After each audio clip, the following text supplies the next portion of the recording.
You're listening to the Dealer Playbook Podcast, episode 18. Here we go. You're dialed in to the Dealer Playbook Podcast, where it's all about winning auto dealer strategies that deliver proven results. And now your hosts, Robert Wiesman and Michael Cirillo. Hey there, and welcome to the Dealer Playbook Podcast. I'm here with my co-host, Robert Wiesman. My name's Michael Cirillo. Robert, how you doing, buddy? I'm doing excellent, Michael. Excited for where we at. This is the Dealer Playbook session number what? 18. Woo! Yeah, there we go.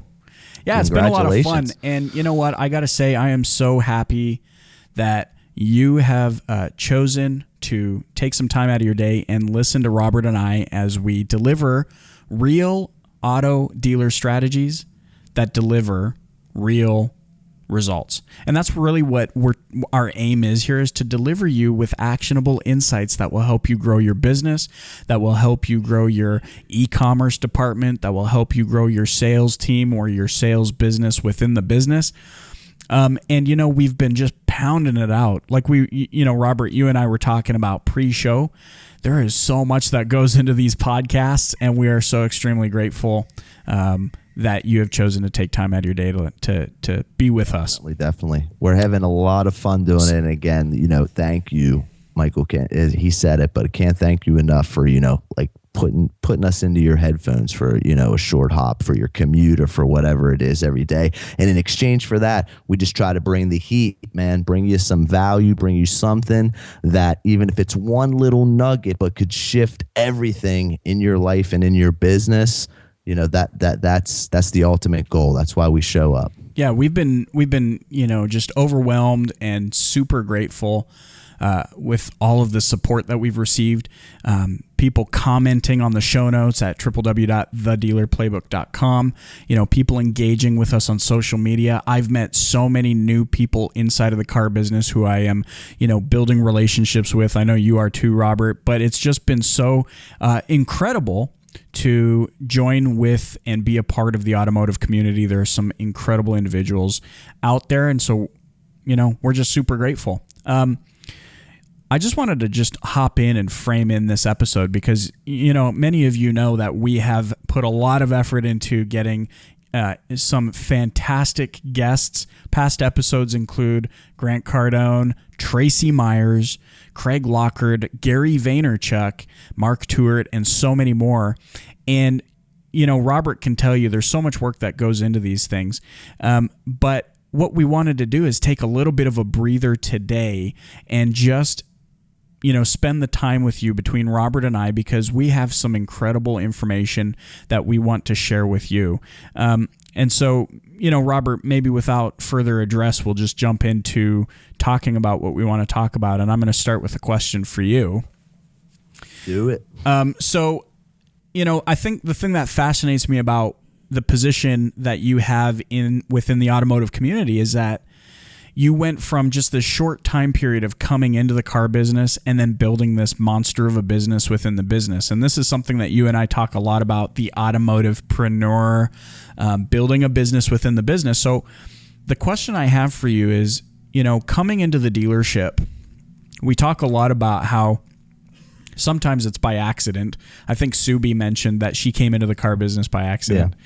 Most people get in it by accident, unfortunately. Like I said, I had a conversation with a great guy today that's getting into it, and he's more of the type of people that we do. Hopefully this business can start attracting moving forward. But right. You're right. You made a wrong turn usually, or something along those, some kind of disruption or just a change in your world and your life brings a lot of people to the business. Exactly. And so, for you coming into it, what was your biggest thing? What was the biggest thing for you that you said, and I think you mentioned it a few episodes ago. Yep. I got you. What took you from, no, I'm not going to earn, $3,000 a month and I'm going to really explode this thing? Well, First things first is I just came out from being burned. It was my first job for somebody else at the age of 30 when I walked in to start working at a car dealership. It was my first job for anybody else in my life. I always built and ran my own companies since I was, a kid. And this was actually my first time going for work for someone. And I was so excited about it because I was just, went through tough economical times, and I was in a business that was, real retail driven. So you buy for, it requires a lot of money invested in the products that you sell and having money tied up. And I was just like blown away by the opportunity that, I can go in here. I don't have to worry about keeping the lights on, making the payroll, keeping the inventory stocked, or all of that. I just go in and I'm provided millions and millions of dollars of products for me to sell, and then I'm going to get paid. Like, I really looked at it as an opportunity. I was not like, I felt I should have been paying the dealer to give me that for me to be there and to have like those tools at my hand and the opportunity to sell that amount of product at my fingertips. And I just went in and the genius thing I did was, although it was my first time working for somebody else, I did not stop running my own business. And I went into myself and I met my peers, and I just did not want to be looked at as another car guy. Just another car guy. And I mean, that's an excellent point. I mean, somebody else is kind of, so to speak, fronting the risk. Now, that's not to say you didn't have your own risks of, making it work or whatever. But, like you said, somebody else is fronting the bill to purchase the product, to keep the lights on and all that kind of stuff. And you're seeing it as an opportunity. So you came into it, I mean, with this entrepreneurial mindset. That's all I knew. What objectives, or sorry, not objectives, but what obstacles did you face coming into the car business that you think those listening might resonate with them? Going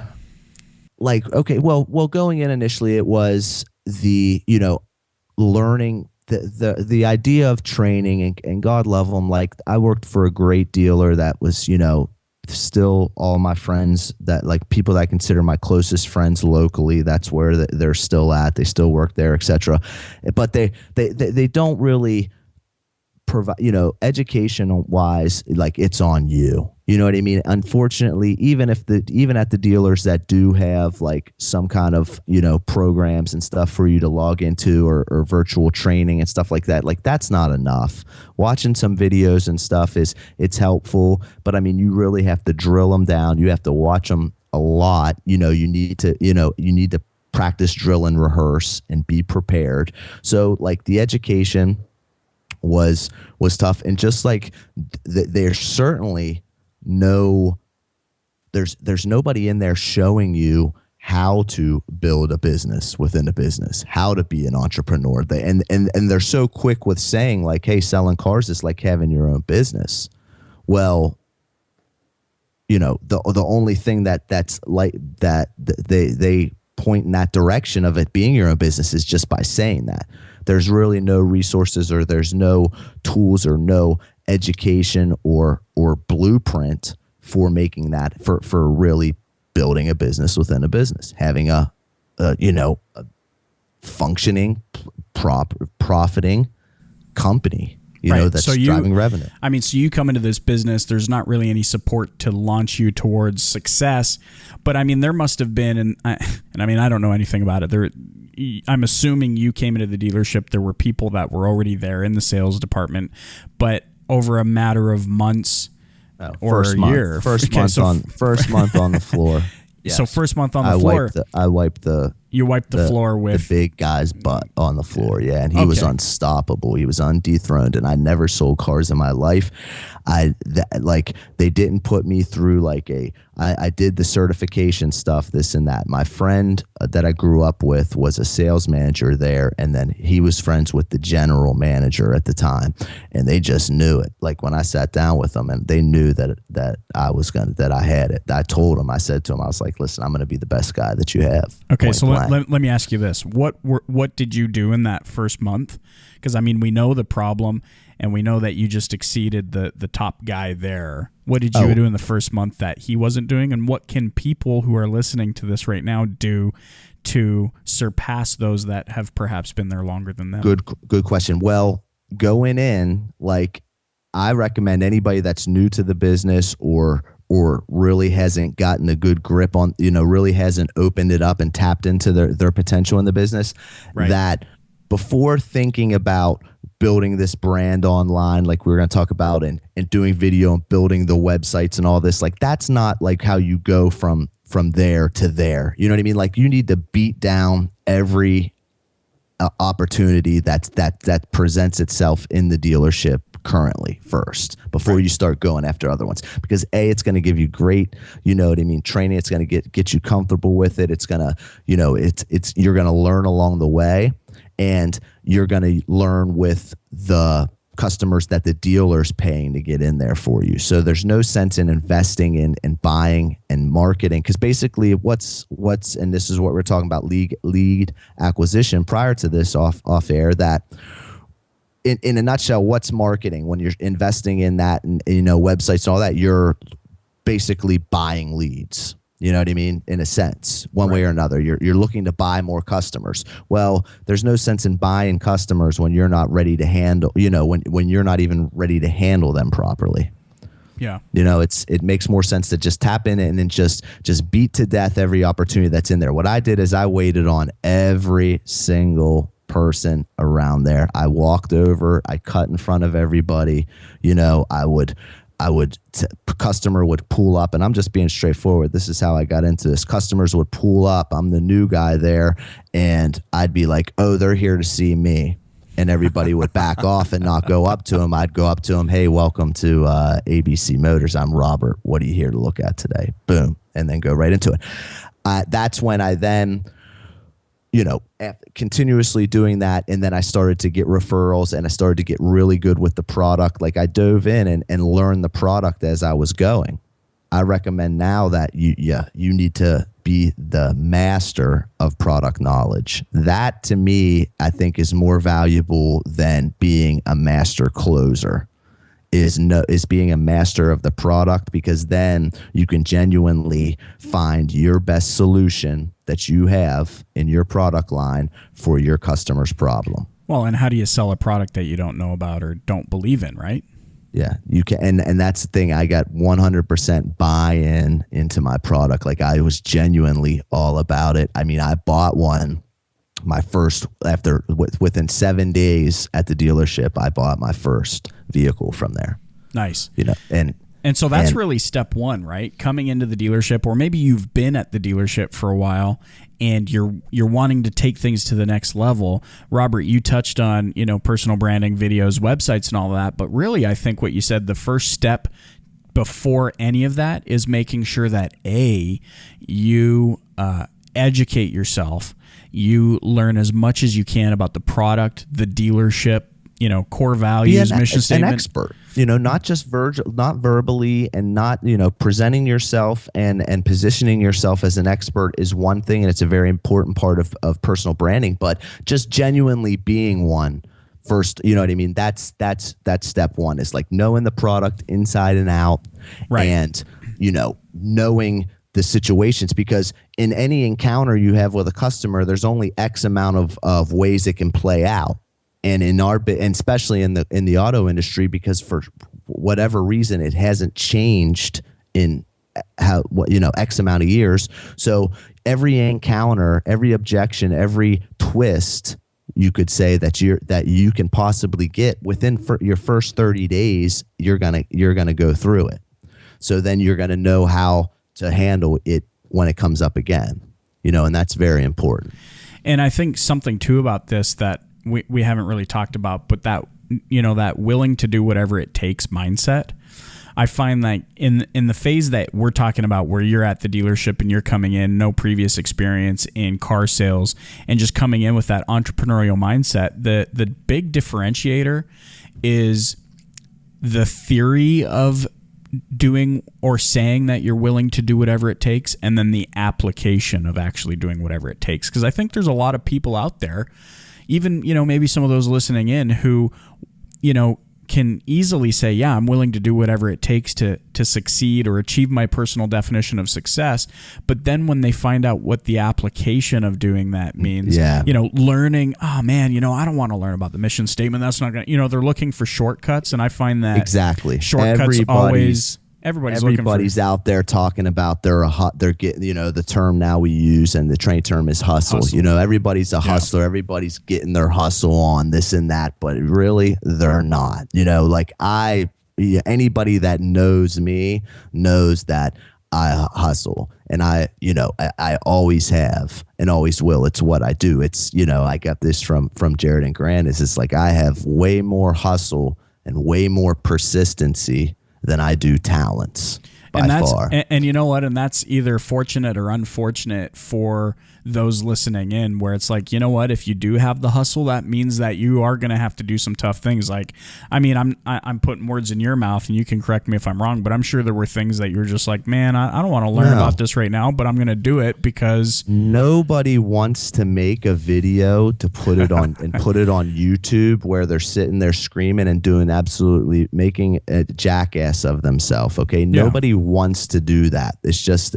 of doing that. And that's where that willing to do whatever it takes mindset turns into application, and that's what it really looks like. Sometimes it's just framed into things that you don't want to do, but you have to do because they're going to take you to the next level, and that's going to be the differentiator. Like you surpassing, you know, the top sales guy or whatever, you did it because he wasn't actually in application willing to do whatever it took. Yeah. And it's just like, and then you go in and a beautiful part was about it was that I didn't have, after you're there for a while, you tend to get bad habits. You tend to then pre-qualify people that even the best of us do that. You see somebody walking on that they've been there X amount of times. Like there's somebody that everybody's worked with and it's been a stroke for every salesperson there, but they always end up with the new guy and everybody laughs about, etc. But one day that guy walks in and he does buy. Right. So let me move this along with my next question for you. So step one, doing whatever it takes to learn the infrastructure of the business and educating yourself on the product. Step two is, I'm guessing now you're in a position to look at taking your business to the next level because you've kind of covered the survival bases and now you're moving into the thrive area. And for you, I mean, it was all about personal branding, and anybody that knows you in the auto industry knows that, you know, you were huge on video and you were huge on, you know, branding yourself. What was the process for you? What did that look like? So, I mean, you're in a position where now you know what's going on. You've learned about the product.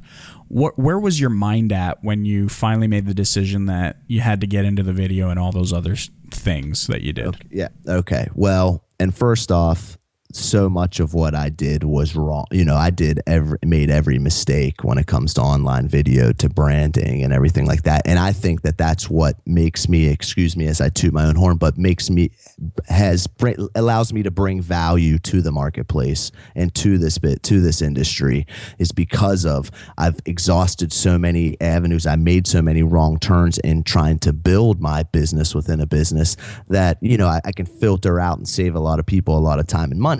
Yeah, well, and let me say there too, I mean, I don't know who said this. So as I say it, for those of you listening, if you know who said this, enter it into the show notes, because in the comments on the show notes, because I actually don't know, but I think fits with this. And that is, I heard somewhere that, you know, wise people learn from experience, but super wise people learn from others' experiences. So, I mean, just you saying, yeah, you spent your own time, you made your own mistakes. I think it's acceptable to say that people don't want to make the same mistakes as you. And that's absolutely, in my opinion, what gives you the credibility in this area. Well, thank you, Michael. Thank you. And so I started looking at it and I was noticing, you know, first off, like I started going to, you know, seminars within the business, and I started connecting with the experts and whatnot in the business, and just through all my education, and I'm seeing the statistics, like, you know, the fresh up, so to speak, the random customer that's rolling through the lot is a 20% closing ratio. Okay, if you're not closing at 20%, then you're not taking enough of them, because in the end, you know, you're going to be in that 20 to 30%, you know, even if you're at 40% for, you know, strong closers, great. But but when you have an appointment, when you have somebody that's coming back, or somebody that's bought from you before, or somebody that came in and didn't purchase and is coming back, a repeat customer or a referral, you're talking they're going the 60s, the 70s and up % closing ratio. So I really started like getting kind of down in it. Like the business was kind of like, I started to get a little negative about it because I was to the point, like I was nowhere near this point, but I saw like the future of it as, listen, no matter what, there's going to come a day, no matter how many people, if I would have my own assistants and everything, my own team in here, that I wouldn't be able to deliver another car in a day. Right. You know, yep. that you'd tap out. So basically I was just thinking of how am I going to scale? How can I, scale myself? How can I be out there? How can I, attract people coming into me that are, I'd rather play with the 60, the 70, and the 80% closing ratios instead of beating my time up, running around outside in the heat or the cold, chasing some person I don't know or don't have a relationship with. They tell me it's a 20% chance that they're gonna sign up. You get what I'm saying? So I wanted to get the people coming to me. Prior to this, to the automotive industry, my previous marriage, I thought I was going to be into the real estate thing. And I was too busy to be like an agent because I was running my own businesses. Long story short, I was buying some properties and selling them and whatnot. And my ex-wife at the time, I had her dive into it. She got her license, got licensed and whatnot just for our own our own benefits. But I started getting a little bit into the real estate space, the agent space, just looking at it. And I started to wonder, like, why aren't auto professionals branding themselves like that, like a real estate agent is, like that's their own business? Why aren't they on the shopping cart, in the grocery store? Why aren't they on the billboards, in this generation? Why aren't they, you get what I'm saying? Like, why aren't they like public figures that exactly what they're going to do? And I mean, there's certainly enough space for them to do it too. I mean, the last report I saw from NADA for 2013 is something like, a $730 billion revenue generator in the United States alone. So there's definitely enough room for car people to be doing that. Absolutely. And here's the good news for everybody, for you out there, that like, whether, I don't care if you're the dealer principal, the GM, the manager, like this all hits home because first off, like if I'm a manager, I'd still be building my own personal brand too, because that's leads that coming in that I give them out to the salespeople, and sell, and that benefits me because I'm paid off of everything. But everybody getting your people, showing your people, and it gets them excited about it. And some people will just be, the drive of being an entrepreneur and the thought of owning their own business is enough for some people to get fired up and excited. And if they're fired up and excited, they're going to sell you more product, point blank. But whether you're building a brand or not, I said this before, that if you're actively building your personal brand and taking strategies to do that, you have a personal brand one way or the other. The personal brand is just people that haven't met you or had experience with you yet, their perception of who you are, of what you do. Regardless, you have that, whether you're actively doing it or not.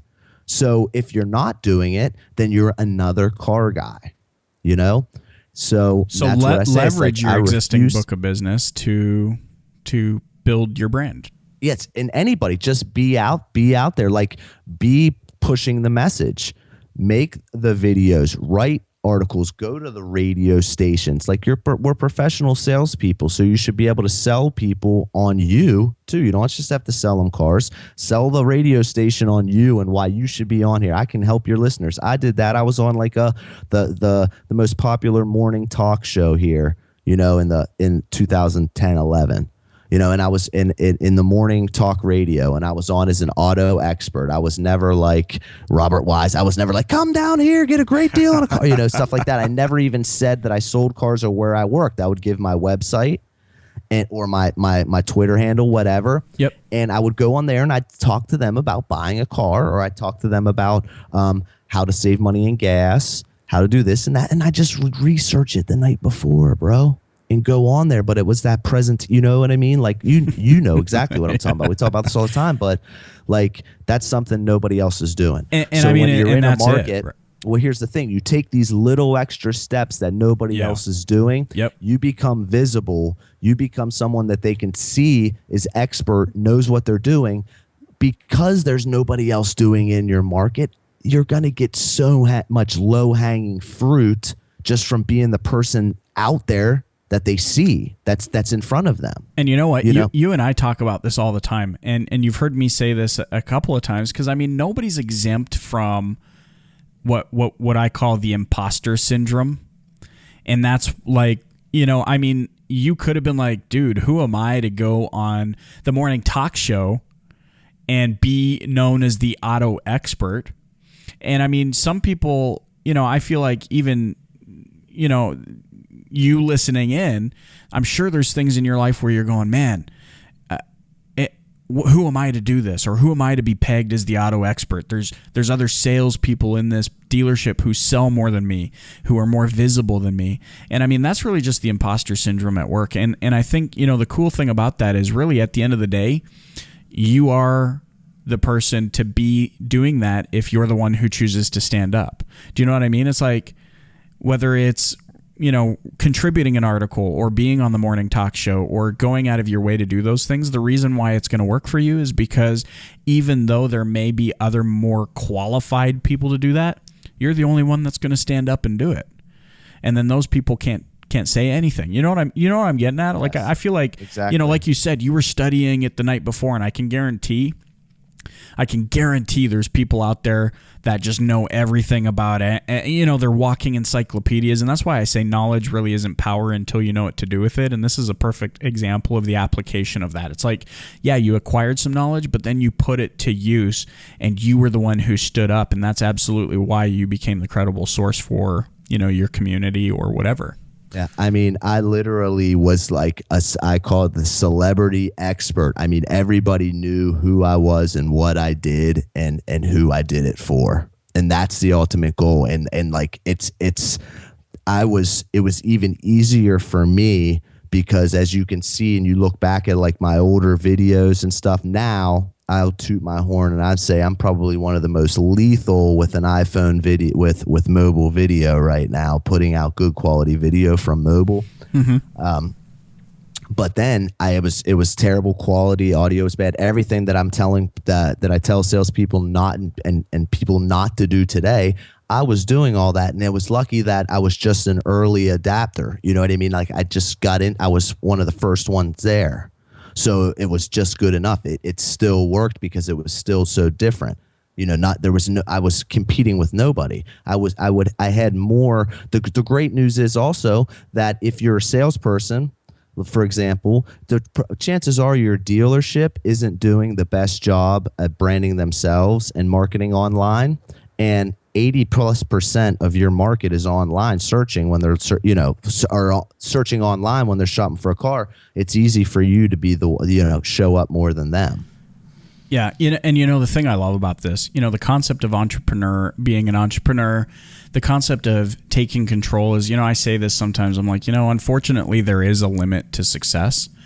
Fortunately, you're the one that gets to set how high the limit is. And I mean, what we're talking about here is a perfect example of that, because like you said, dealerships aren't branding themselves properly. They're not promoting themselves properly. But this is where you, as a car sales professional or just a sales professional or an automotive expert or celebrity expert, however you want to peg yourself, this is where you have the opportunity to set the limit and, work within what the dealership is providing you as far as product and all that kind of stuff and a place to do business, but really start thinking outside of the box.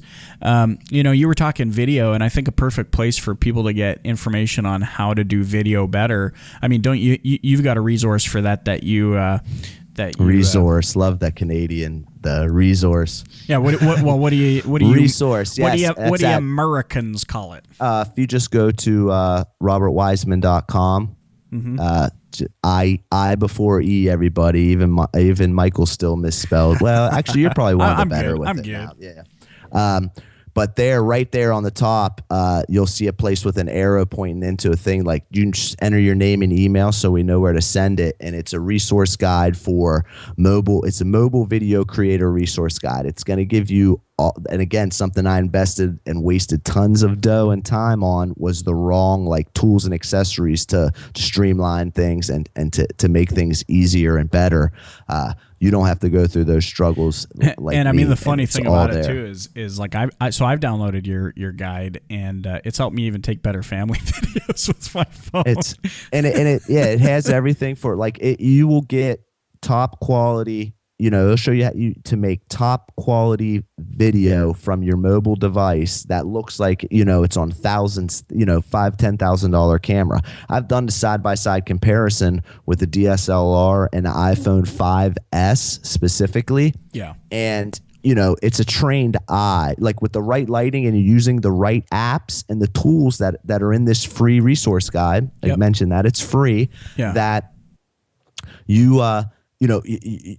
you're not going to have to worry about sinking big money into equipment and all this. And that's what scares a lot of people off from video. And if you're scared to be on video, well, don't worry about that. Make sure you sign up there and there's a place for you to contact me. You hit me up and I will talk to you about multiple ways for you to do video that you don't even have to be on camera. Ideally, the best way, it's best for you and everything that you are, but you don't have to be. And a video is that effective that you need to be doing it whether you're going to be on it or not. It changes everything. It creates superstars. It's why I'm sitting here talking to you right now is from dopey web videos that I did when I was coming up in the business. It's the whole reason we even know each other to start out with. Yeah. And I mean, think about that. So you're East Coast United States, I'm West Coast Canada. So the fact that, think about the reach that video does. Now, you mentioned something too. Just doing good quality video. I heard someone say, maybe it was even you, I don't know, where you said, one of the best ways to overcome that, like not liking to see yourself on video or whatever, is to just film yourself on video and then just keep watching that video over and over again until you get used to seeing and hearing yourself. And I can attest to that. I'm at the point now where when I see myself on video, it's not even an issue. I'm sure that's the same thing for you, but that came after like countless hours of seeing myself and hearing myself on video. I've always liked myself on video. I've been getting a lot of compliments lately, and thanks if you're listening, if you were one that did this on my voice here on the podcast. And I listened back to it and, not to sound like that guy, but again, I'm like, man, you know what? I really do like the way my voice sounds on here. And you make me sound like a mouse, voiceover. Dude. Like I hate the way, like when I would try to voice, I would do a video at a dealership or something like that. And then I would want to write in like the voiceover talking about the vehicle or the dealership, whatever, the voice, just have the voice there. I did not like the way my voice sounded over the video, but I loved it but I loved being on camera. Like I had no, problem at all being on camera anywhere, anytime. But that's the one thing that if you're not doing that now, or if you're only doing it a little bit, then really cranking it up. And I'm not just talking about the stuff that my good friend Elise Kephart talks about, where her thing was doing video communication. Well, I did that, that was part of it. And it's definitely a big part of your business that can definitely help, is sending emails like that. But I'm talking about videos that are designed to drive traffic, basically, or designed to intercept somebody that's in your market that's shopping online, and you're just trying to get in front of them and hopefully deliver them a compelling message with a strong call to action for what they can do. And it just allows you to be building relationships and building rapport with people and building credibility 24 hours a day, 7 days a week, while you're sleeping, while you're eating, while you're selling, while you're whatever, and that's the power of video. And you just need to do them like with value, though. Like if you look at I made a commitment when I first started doing videos. I was like, I'm going to do 6 months of video every single day. And I did. And I was getting creatively bankrupt, so to speak, that I just was having problems coming up with something good and of value. And that's one of the rules that I broke, and why I don't take down all the videos that I don't like and stuff like that, is because I want to keep those mistakes there to show you. But I didn't consistently deliver value. Sometimes I just would be on there with a rant or just something completely pointless. in my eyes, when I look back, and I think that's a mistake. I think you always need to be thinking of value and just answering the questions that you know are being asked. Automotive shoppers are going online with a question or a problem in mind. And what I think is that, or what we've seen proven time and time again, and you're living proof of this, is if you can go out of your way or show your customers or potential customers that you're willing to go out of your way pre-sale before you've even met them, then that conveys the message that you're going to also go out of your way during the sale and post-sale to take care of them. And those are absolutely the type of people who you want to do business with. I mean, if I see you and you're taking the time to do a nice quality production that delivers value, that answers my questions, not only are you attracting the right customer to start out with, you're taking much of the hassle out of the sales process, and you're aligning the customer with the right vehicle. Well, and here's the thing: when you're on there and you're communicating to, like, it's basically that you want to be compelling enough, because in a nutshell, it comes down to this: as consumers, and we're all consumers, that we don't care about. They don't care about you. They don't care about me. They don't care about our problem, our product even. They care about themselves. And that's how you, when designing and creating your content, you need to think like that. And you need to have a message in there or some way that, like, again, going after this low-hanging fruit. People are going to find the videos. If you're making the right ones, they're going to find them. Then you need to have, like, the calls to action and just the compelling content that's going to make you stick out. The good news is that it's not hard, but you need to tell them what to do next, and you need to take them through the experience. And your presentation on everything is so important, because it's going to be how they perceive you, as if, this guy's a professional, everything's perfect, everything's great. And what it's going to do is, if you're on there talking about stuff, they'll also know, hey, you know what this guy does and offers is not for me. They're going to pre-qualify themselves before even reaching out to you. So these people that reach out to you based off of the content and stuff you put out there, they're pre-qualifying themselves. Yep. That's power. You said something. I want to move this along to the last question I have for you. How did you know what to create your videos about? Well, first, I did not make them for my customers at first. I just knew that it was the craze. I wanted to be the guy doing it. Yeah, no, you don't want to do that. You need to answer. You know what to make them.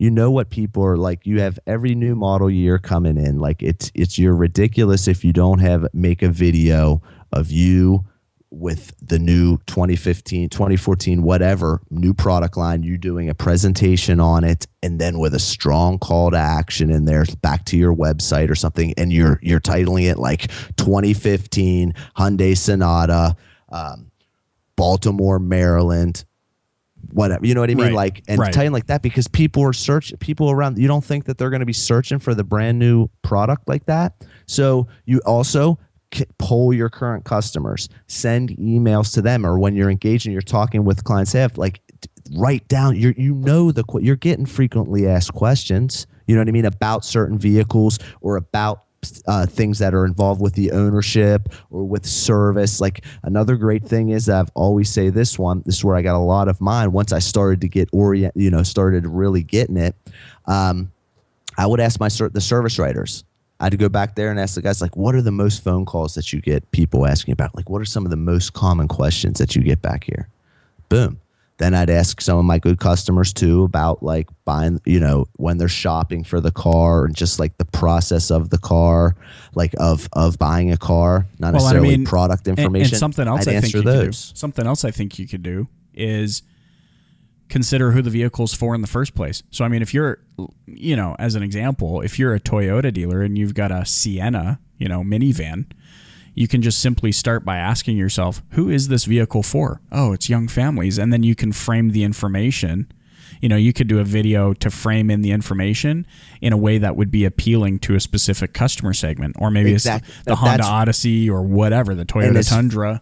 And as far as salespeople, you're 100% right, Michael. And like, this is where this is getting in a little bit deeper. And I do go over it on the newly released Automotivepreneur Academy podcast, which probably will mention it again later where to find that at. But I go into deeper in this is as salespeople, like as an individual salesperson, especially, and this is something that you teach your team members if you're not on the front line yourself, but they need to identify who their ideal client is. Like, of course, you're always going to be, if you want to start building a brand and marketing online, like personally, because you need to know who you're talking to, because we all say it, Michael, everybody's heard, if you're trying to talk to everybody, you're talking to nobody. So you need to know who you're building your content for, meaning like where are you going to find them and what are their interests in. Like you want to have an idea of who, if it was your way, if you could have it your way, who are the type of people that would be buying from you all day, every day. You know, like I like people that I enjoy being around, that pay me all the money, that like to move it fast, and also they're great advocates of me after they leave, and they tell everybody about how great it is working with me, and they send me loads of business. That's the type of people I want. So then I think about who that is in my current customers. Oh, you know what? That perfectly describes Jim and Sally Miller or whatever. Like they're like that. They're young or they're I do great with the young entrepreneurs or corporate executives. Because then when you're creating a video, you're creating a message, you're answering questions, who you're making it for, who you're speaking to, where to put it so they'll find it. And then the best part is once they consume it, it's going to resonate with them better, harder, faster, and it's going to, they'll feel it. It'll have an impact because it's going to feel like you're speaking directly to them. Cool, man. I'm going to shut her down right now because I think if we give any more information than this, people's brain's going to start oozing out their ears. That's why I have at robertwiesman.com, click on podcast. Nothing to do with not enjoying working with Michael and hanging out with you here on the Dealer Playbook, but he just doesn't let me talk enough. You know what I'm saying? and I'm riding him right now. So look, we're trying to get him a break off too. It's not going to affect the Dealer Playbook, but it's the Automotivepreneur Academy. Anybody, it's targeted for salespeople built, to tips and strategies to build your business within a business in today's automotive industry. Go check it out. We got fourth episodes about to go live. It's just me. It's short, 10 to 15 minutes once a week, no guests, straight to the point. It's all killer, no filler. Boom. And absolutely. And you know what? And that's certainly not to confuse anybody. What we're actually doing here is building out a network of information because we are so passionate about helping you achieve greater levels of success. So absolutely check out Automotivepreneur Academy, Robert Wiesman, the man himself. Thanks for all that information, dude. I mean, why have a guest on the show to talk about personal branding when you're on the show every single week? And in my mind, nobody knows more about this. Like I said, check out the show notes to this because we're gonna outline those steps to what Robert did to take his business from, survival mode from the first day, it sounds like, to thrive mode 30 days later. Yeah. And Michael, we'll touch back. We'll come back around on these topics and stuff more so, moving forward because it's hard to pack into all this. And again, we don't like to keep you here for hours, but like that, we're just getting started. We're just having a conversation. So when it spiraled out a little bit, but there's so much more to it. And again, you can catch an Automotivepreneur Academy. But get to the show notes. We'll break everything down for you a lot better. Yeah, so check it out, www.thedealerplaybook.com. We'd love to hear your feedback and comments on the show notes. Like Robert said, check out Robert's new podcast. Don't worry, he's staying where he is, but this is just a supplemental enhancement to helping people thrive, not just survive. And that's the Automotivepreneur Academy. Don't forget to subscribe to the Dealer Playbook on iTunes or Stitcher Radio. Visit us on our website where you can also subscribe and get the latest episodes delivered right to your inbox. We appreciate you being here. We hope that you found this information helpful, and we'll talk to you soon. Thanks a lot. Later.